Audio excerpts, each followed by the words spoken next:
Air force day 8 अक्टूबर से वायुसेना का कनेक्शन क्या है? इस दिन ऐसा क्या हुआ था? भारत में हर साल 8 अक्टूबर को इंडियन एयरफोर्स डे मनाया जाता है। आइए जानते हैं कि आखिर इसे इस दिन ही क्यों मनाया जाता है। देश में हर साल 8 अक्टूबर को भारतीय वायुसेना दिवस मनाया जाता है। इस साल देश में इंडियन एयरफोर्स डे की 91वीं वर्षगांठ मनाई जा रही है।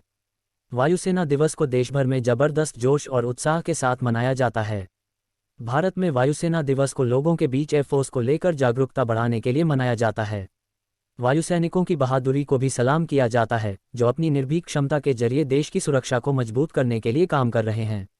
देश के अलग अलग हिस्सों में अनेकों कार्यक्रमों का भी आयोजन किया जाता है। वायुसेना दिवस हमें जमीन पर लड़ने वाली सेना की सहायता के लिए स्थापित किए गए भारतीय वायुसेना की भी याद दिलाता है।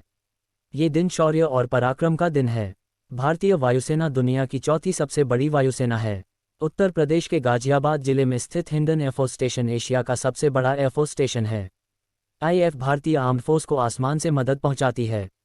इसका प्राथमिक मिशन भारतीय हवाई क्षेत्र को सुरक्षित करना और सशस्त्र संघर्ष के दौरान हवाई युद्ध करना है। क्या है इंडियन एयरफोर्स का मोटो? भारतीय वायुसेना का मोटो नभः स्पृश दीप्तम या touch the sky with glory है। इसे भगवद गीता के 11वें अध्याय से लिया गया है।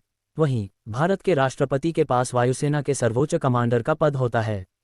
वायुसेना प्रमुख एक एयर चीफ मार्शल आईएएफ के अधिकांश ऑपरेशनल कमांड के लिए जिम्मेदार होते हैं। वह एक 4 स्टार ऑफिसर होते हैं।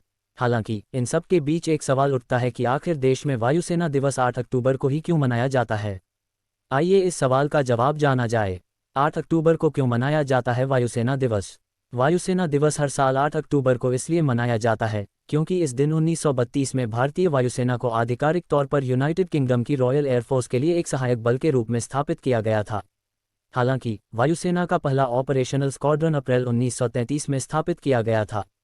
द्वितीय विश्वयुद्ध में हिस्सा लेने के बाद वायुसेना के लिए चीजें बदलने लगीं। युद्ध के दौरान इसने जबरदस्त प्रदर्शन किया और फिर इसे रॉयल उपसर्ग दिया गया। इस तरह आईएएफ को रॉयल इंडियन एयरफोर्स आरआईएफ के रूप में जाना जाने लगा। हालांकि आज़ादी के बाद डोमिनियम के नाम पर वायुसेना का नाम रॉयल इंडियन एयरफोर्स बरकरार रखा गया था। लेकिन जब 1950 में भारत एक गणतंत्र बना तो उपसर्ग रॉयल को हटा दिया गया। इस तरह से वायुसेना को नया नाम मिला भारतीय वायुसेना या इंडियन एयरफोर्स आईएएफ। आपको अगर जानकारी अच्छी लगे तो आप मेरा यूट्यूब चैनल सीबी ज्ञान को सब्सक्राइब, शेयर और लाइक करें।